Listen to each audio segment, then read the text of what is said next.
Membrana plasmática. Es el tema que vamos a desarrollar en la clase. Esperamos si sea de su agrado y también ayude a complementar a su estudio. ¿Existe una unidad estructural fundamental presente en todos los organismos? Esta pregunta, la cual es muy importante, trajo ciertos inconvenientes al momento de poder resolverla, ya que científicamente presenta un problema muy específico, ya que para poder encontrar esta unidad se tiene que hacer una comparación entre los organismos, pero a simple vista no la vamos a encontrar. De hecho, no se encontró por parte del hombre primitivo, tampoco los griegos la encontraron, por ejemplo.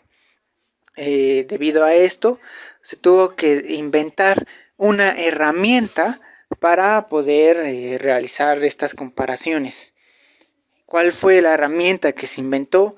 El microscopio. El microscopio es una herramienta que nos permite amplificar nuestra visión, nuestra vista, y por lo tanto observar este mundo microscópico tan diverso, el cual conocemos en la actualidad. Así que vamos a estar hablando un poco acerca de los microscopios. Este microscopio que vemos en la imagen fue desarrollado por este gran científico, el cual es Anton van Leeuwenhoek. Leeuwenhoek era un comerciante de telas holandés y tenía como afición el tallar lentes y el construir este tipo de microscopios. ¿En qué consistía su microscopio? Pues en una base de latón y vemos aquí esta cabeza de alfiler en la cual se colocaba la muestra y con el tornillo se la desplazaba para poder enfocarla mejor. Él escribe sus observaciones en cartas, las cuales envía a una de las mayores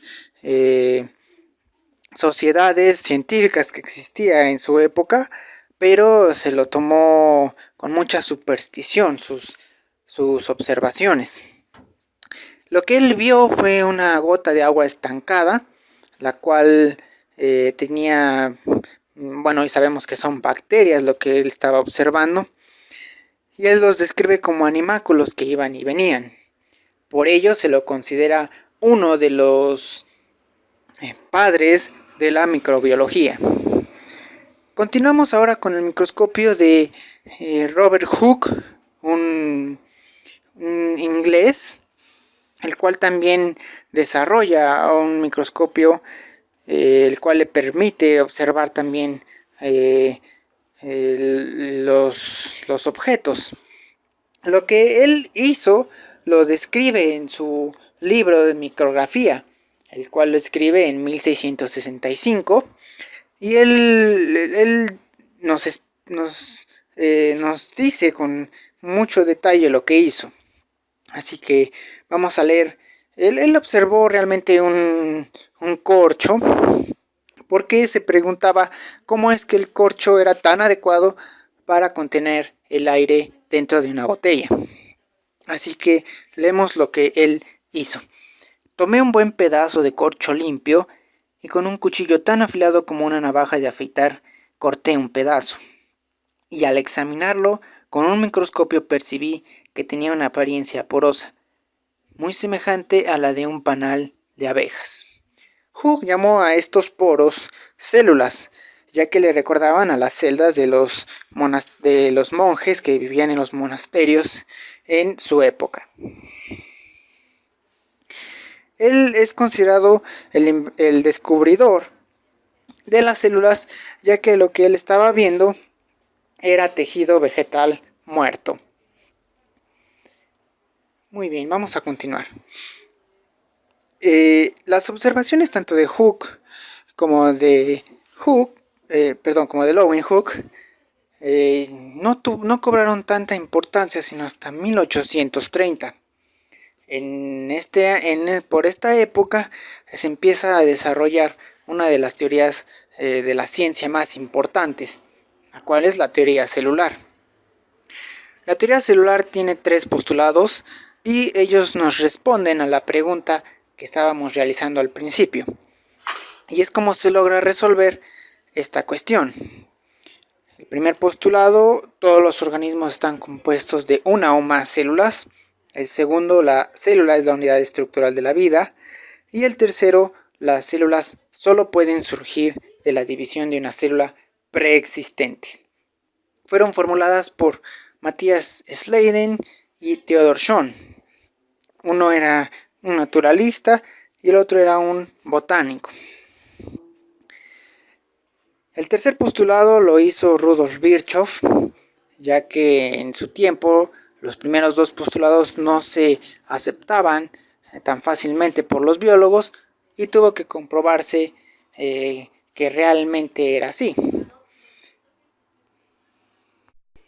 Funciones de la membrana celular. Modelo del mosaico fluido. El modelo fue propuesto por 2 científicos de la Universidad de California, Singer y Nicholson, en el año de 1972. Lo que nosotros sabemos en la actualidad de la membrana es que tiene un espesor de 10 nanómetros. Esta membrana envuelve a la célula y también va a definir sus límites, manteniendo las diferencias esenciales entre su contenido y su entorno. Básicamente es una bicapa de lípidos. Esta bicapa de lípidos también contiene proteínas, las cuales son una barrera impermeable al paso de la mayoría de moléculas hidrosolubles, refiriéndonos a la bicapa de lípidos. Esta bicapa, lo importante de ella en este modelo es que es fluida, por lo tanto va a permitir el movimiento de sus moléculas lipídicas. Entonces vamos a estar examinando cada uno de los componentes que la integran, pero antes vamos a discutir un poco acerca de las funciones de la membrana. La primera función de la que vamos a hablar es la compartimentalización. Como sabemos, nuestras membranas celulares son continuas. Debido a esto, siempre van a rodear compartimentos. Como tal, esto nos va a permitir que hayan distintas actividades dentro de nuestras células y sin que haya alguna interferencia externa. Andamiaje para actividades bioquímicas. Las membranas también son un compartimento en sí mismos. Nuestras membranas celulares funcionan como un marco dentro del cual cada uno de sus componentes pueden ordenarse para su interacción efectiva, como por ejemplo las enzimas. Provisión de una barrera con permeabilidad selectiva. Nuestras células requieren de sustancias que la nutran, así como de que pueda eliminar cada uno de los productos de desecho. Para que estos 2 requerimientos se cumplan y sean posibles, es necesario que nuestra membrana sea tanto selectiva, esto quiere decir que debe dejar pasar lo que necesita. Así también funciona como un medio de comunicación entre los compartimentos que separan. Transporte de solutos. La membrana celular también contiene la maquinaria para que se puedan transportar sustancias de un lado de la membrana a otro. Esta maquinaria permite que nuestras células acumulen sustancias. De igual manera, también puede transportar iones estableciendo gradientes iónicos. Respuesta a señales externas. Nuestra célula también puede responder a estímulos externos. Esto es lo que se conoce como transducción de señales.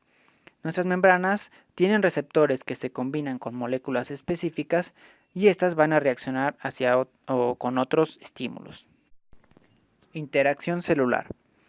Nuestras membranas median las interacciones entre una célula y sus vecinas. La membrana permite que las células se reconozcan y se envíen señales unas a otras y intercambien materiales y información. Transducción de energía. Nuestras membranas celulares participan en los procesos en los cuales un tipo de energía se convierte en otro, que es lo que se conoce como transducción energética. Como por ejemplo, esto ocurre durante la fotosíntesis, en la que ciertos pigmentos unidos a la membrana van a absorber la energía de la luz solar, la convierten en una energía química y la almacenan en forma de carbohidratos. En el caso de las eucariotas, esta maquinaria para estas conversiones energéticas está dentro de las membranas de los cloroplastos y de las mitocondrias. Composición química de la membrana. Vamos a estar viendo de qué manera cada una de las funciones que acabamos de mencionar son posibles gracias a la química de su membrana.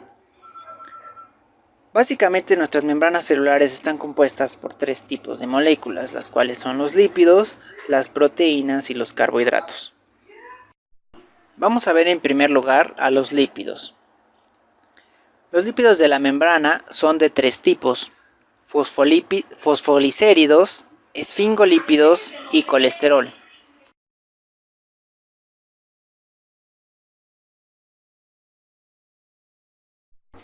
Vamos a comenzar con las generalidades de los lípidos.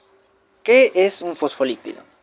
Bueno, básicamente un lípido los lípidos son un grupo heterogéneo de biomoléculas y son aquellas sustancias de los seres vivos que se disuelven en solventes apolares, como el éter, el cloroformo, la acetona, etc.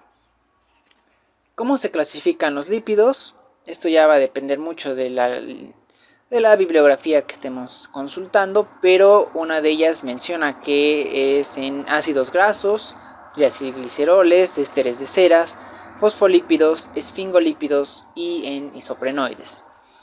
Los fosfolípidos se subdividen en fosfolicéridos y en esfingomielina. ¿Cuáles son las funciones de los lípidos?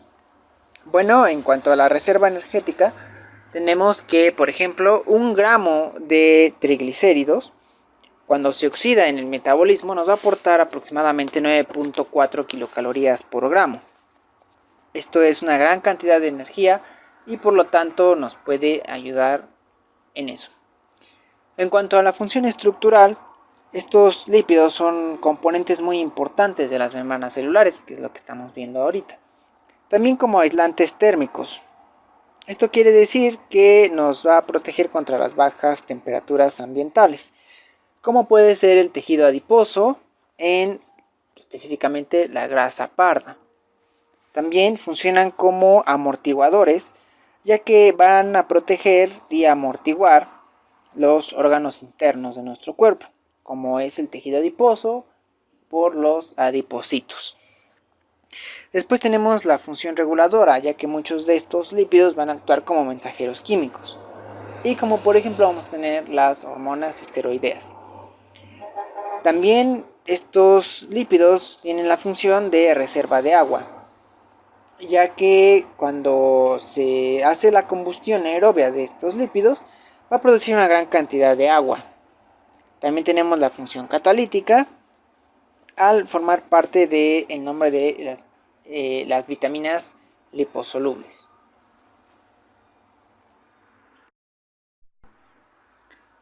Vamos a hablar ahora de los fosfolípidos. Como ya sabemos, se clasifican en fosfolicéridos y en esfingomielina. Estos son lípidos complejos, poseen ácido fosfórico en enlace éster y también son saponificables. La estructura de los fosfolicéridos es la siguiente: tiene glicerol y va a tener dos de sus grupos hidroxilos esterificados por ácidos grasos, que es esta cadena hidrocarbonada. Y su tercer grupo hidroxilo va a ser el ácido fosfórico.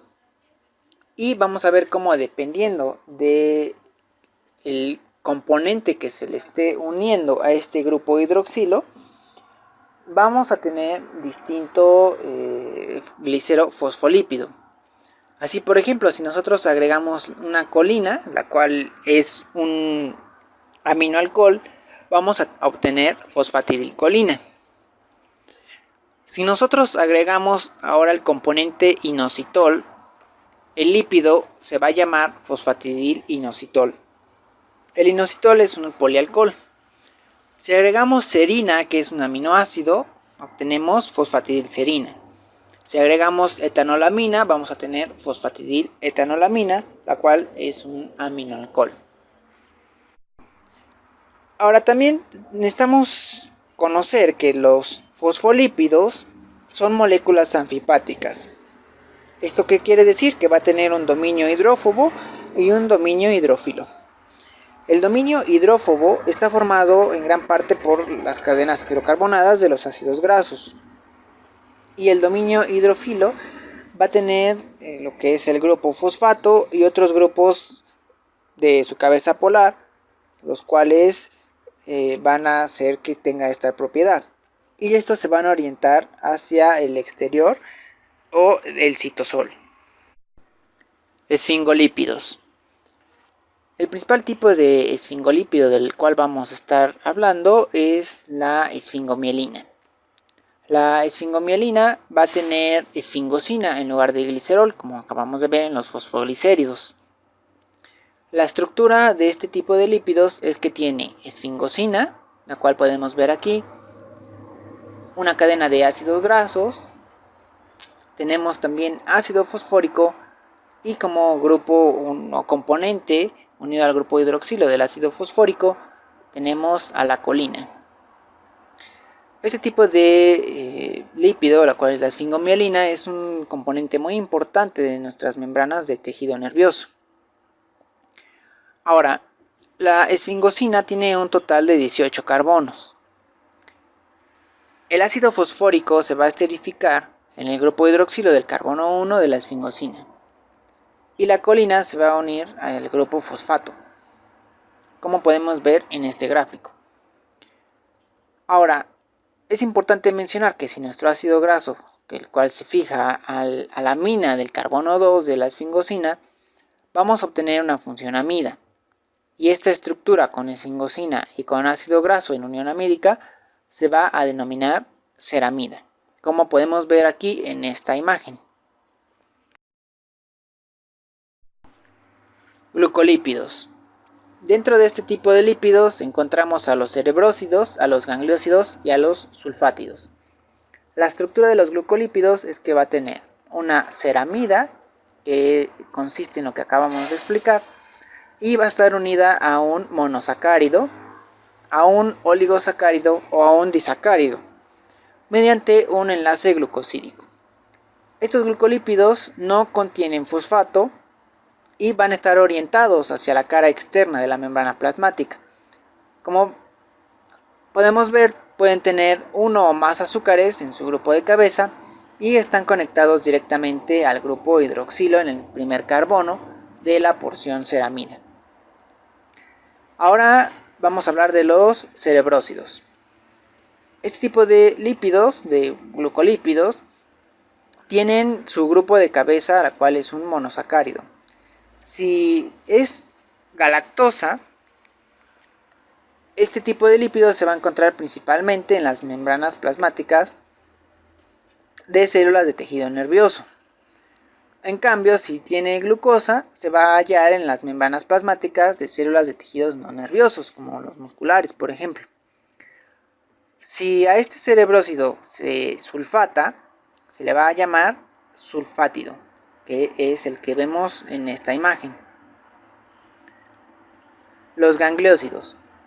Los gangliósidos son un tipo de glucolípido el cual contiene ácido ciálico, principalmente en su molécula, y también abunda en la materia gris del cerebro.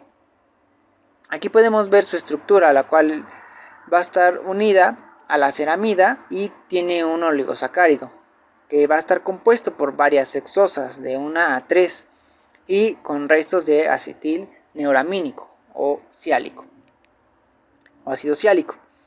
Estos ejercen un papel muy importante como marcadores y también los gangliósidos de superficie van a servir como un sitio específico de fijación para otras moléculas. Ahora el colesterol. Después vamos a hablar más en profundidad acerca de esta molécula en un video que vamos a preparar de bioquímica, pero por ahora hay que saber que es un esteroide y es un precursor de la biosíntesis de todas nuestras hormonas esteroideas, también de la vitamina D y de las sales biliares, muy importantes para el metabolismo de los lípidos en nuestro organismo. El colesterol es anfipático y su estructura es que tiene un grupo de cabeza polar, que sería un grupo hidroxilo en el carbono 3, y también un cuerpo hidrocarbonado apolar, que sería el núcleo esteroideo, que es el que vemos aquí, y su cadena lateral hidrocarbonada en el carbono 17.